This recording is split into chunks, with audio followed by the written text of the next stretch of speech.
everything. Like, I saw how extreme people are with this. I saw kids' parents helping them with drugs and backstage. And you have to do everything they say, and they can pull your paycheck for any little thing. If you say the wrong word, if you do the wrong thing. I think most people would probably think like I would probably be going up the ladder and like I'd be moving up. Essentially, I was actually going backwards at this point because now my contracts were up. If you feel unhealthy doing it, then there's something probably wrong, you know?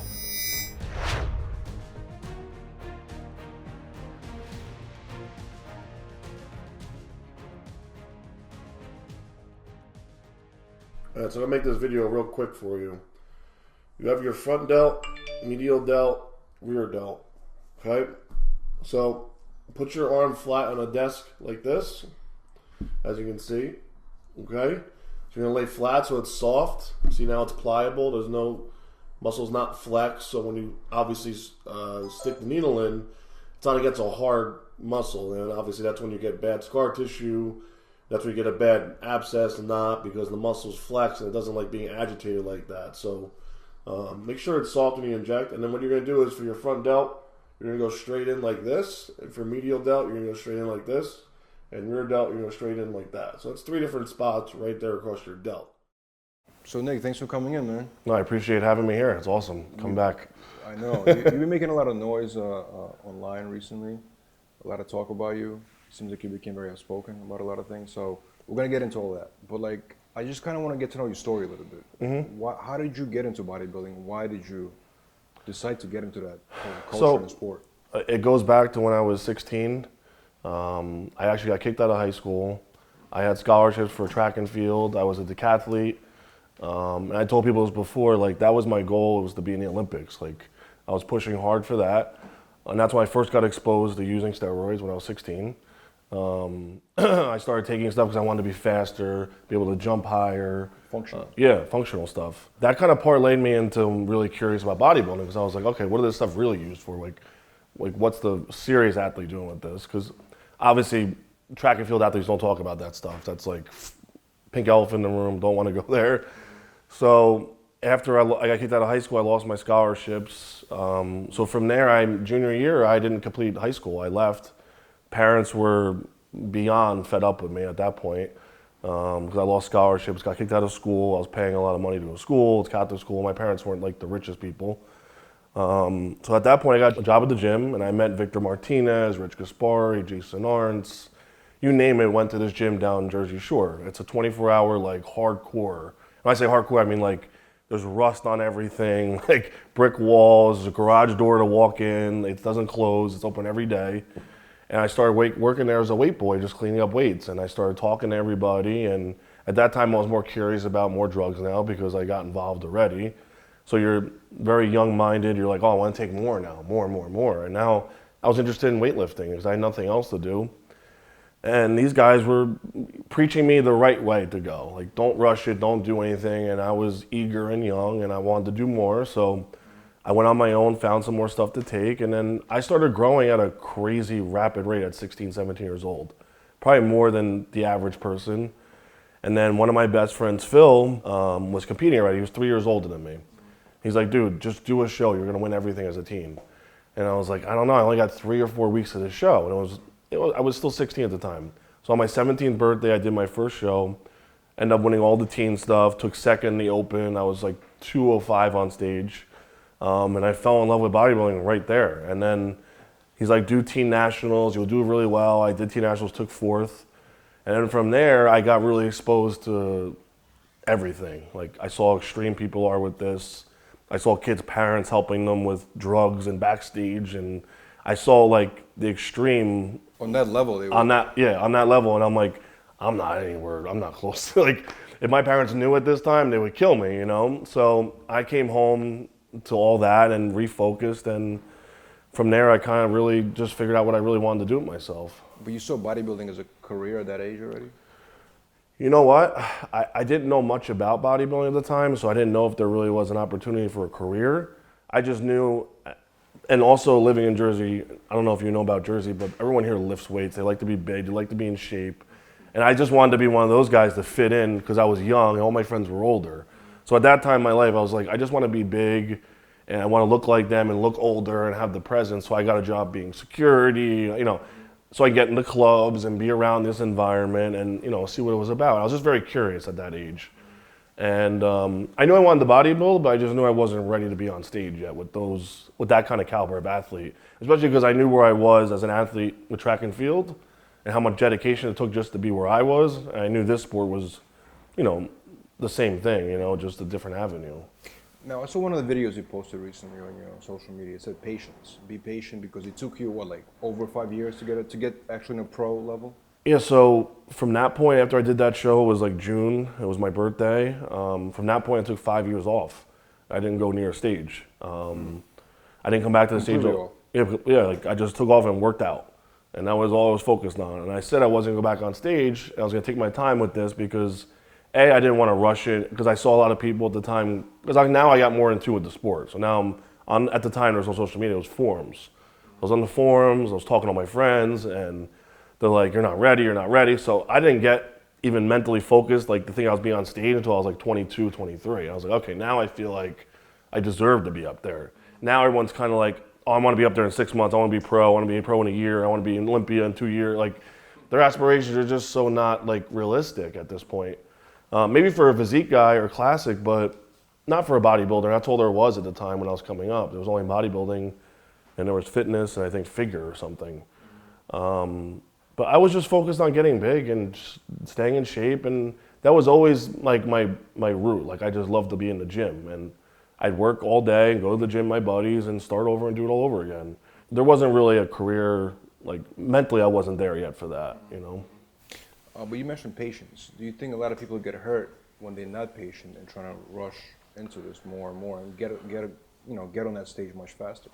Yeah, I mean, I think especially this sport, it's not like basketball. You throw somebody in a basketball, they can drain three-pointers, they can dunk, like they're just born with that talent. Football players, this is something that you can be really shitty at and become great too. Like, we see a lot of bodybuilders that when they were young, they don't look like they could have been what they are now. So I think to really fulfill your potential, you need to give yourself time, and rushing it with drugs is not going to work, because I've tried to do that, even with my genetics. It doesn't work. What happens when you? I mean, your body just shuts down, and then things stop working like they were, and your body's not absorbing right. You feel sick all the time. If you're not getting good workouts in my eyes, and you're not be able to eat the food, then you're not really going to make any potential gains on that part. You have to feel good when you're doing it, and that's like the first thing I always tell my clients now is like, if you're not feeling good, we got to stop and refocus. If you feel unhealthy doing it, then there's something probably wrong, And I think as far as the people being impatient, I think social media kind of really disturbed that, because when I was coming up, people weren't urgent to get on stage. People were like, no, I'm not ready.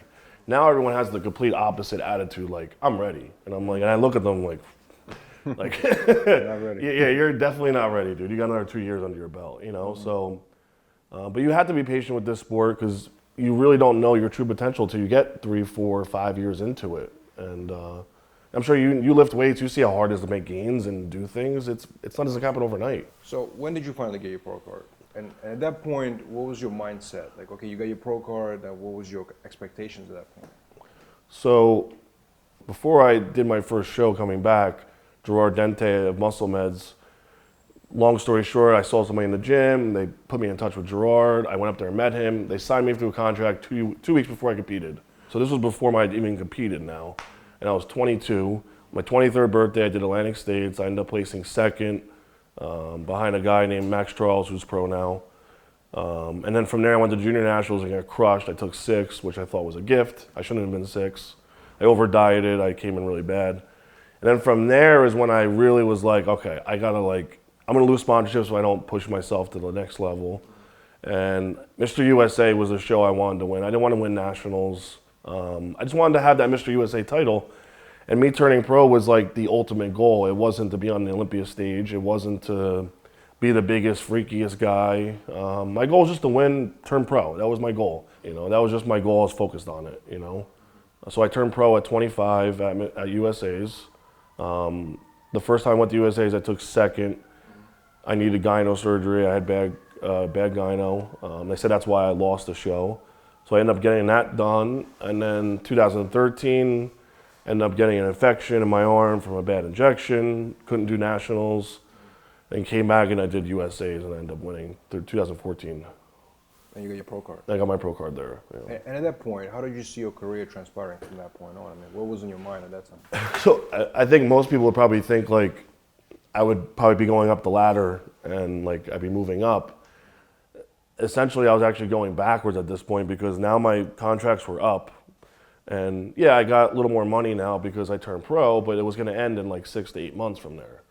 And I had to do a pro show on my contract, according to Muscle Meds, which isn't anything I was accountable for that. If I turned pro, I had to do a show within 6 months. So I had to do a pro show, which I was rushed into. I wasn't like really into it mentally. I really wanted to take a break because I was burnt out at that point. Because from 23 to 25, I pushed very hard with drugs, with training. All I did was this. I was training twice a day. I was a lunatic. I didn't miss a meal. I didn't miss an hour of sleep. Like, it was my goal at 25 to turn pro. I wanted to turn pro. I was doing it. Mm-hmm. So I thought maybe my career would take a nice break after I turned pro, but it didn't. I had to compete again, which kind of fucked me up mentally. I wasn't into the prep. I did it. I did a show that was in Atlantic City, like my hometown. And it was rushed. I wasn't happy. And I knew my contract was up, and my company at the time I was with, Muscle Meds, was kind of doing a lot of different changes and change of ownership. So I knew my contract wasn't getting renewed. So I knew money wasn't coming in anymore. And bodybuilding, I was kind of living off that money, which was dumb. I had stuff going on prior, but I gave it up because I wanted to do this full time, which was my own mistake. And then from there, my career kind of just civiled out. I just didn't have any much going on for myself, and I kind of lost everything and then regain focus. When I found out about you, it was actually a couple of years ago, and that was through Muscle Meds and MHP. That was the same company. Yeah. And I remember they signed you, and you were like the prospect. You know what I'm saying? We're doing a lot of content with them at the time. We're talking about doing a show with you, like a series. Yeah. And it seemed like you were the guy. You know what I'm saying? And after that, it was kind of like something happened, right? It wasn't too much going on, and then until recently, that's where you kind of resurfaced, right? Yeah. So when they changed ownerships, they had a different business plan to be more mainstream, which a lot of companies did. Like, they didn't want to have bodybuilders as their face of their company anymore. And they talked about keeping me, but they wanted to give me a decrease in pay. And I was like, no, I'm not getting that much as it is. Like, how much further do I have to go down? And I was like, I'm not selling myself short. I'm not going to just take any paycheck just to be with you. I'll figure out my own income, and I'll get back on stage my own way if I want to, And a lot of people don't see it from the outside. As an athlete, once you get in a contract, there's so much extra pressure. People might not think it's that much pressure, but when you have to do everything they say, and they can pull your paycheck for any little thing, if you say the wrong word, if you do the wrong thing, you don't compete and do that well, they have, in the contract it says, they have the exercise to rip your contract from underneath you. So when you're living day to day on your paycheck from them, it's like, there's a lot of hostility going on. You may not be like, like consciously there, but it's in the back of your mind all the time. Like, if I don't do well, or I put the wrong post up, or then you know how the supplement companies are. They see you as a number and a dollar sign. There's not much feeling there. But I had a different relationship with Gerard, and Gerard was my man, and he was a good friend of mine. But he was leaving, so I didn't have that go-to guy anymore, as the owner. So that's where I got really nervous and was like, I can't live like this anymore, You see guys now jump from company to company all the time because it's not their fault, but they have to pay their bills. They want to be a professional athlete, but they have no money coming in. It's crazy because I see a lot of guys jump from company to company, and I'm always thinking from the perspective of a consumer. If you see a guy and he's wearing one shirt one day, then 2 weeks later he's wearing another shirt, I mean, I understand they got to make money, but don't you think they kind of lose credibility with the consumer? I think so, and I called somebody out the other day on this on social media, and he got pissed. But I said, and I wasn't calling him out, I was just saying it looks bad, from your fans' perspective, that you go from BSN to Optimum to Muscle Meds to, and all within 2 years. And then you're on your social media, you're pronouncing that this company is the best product ever.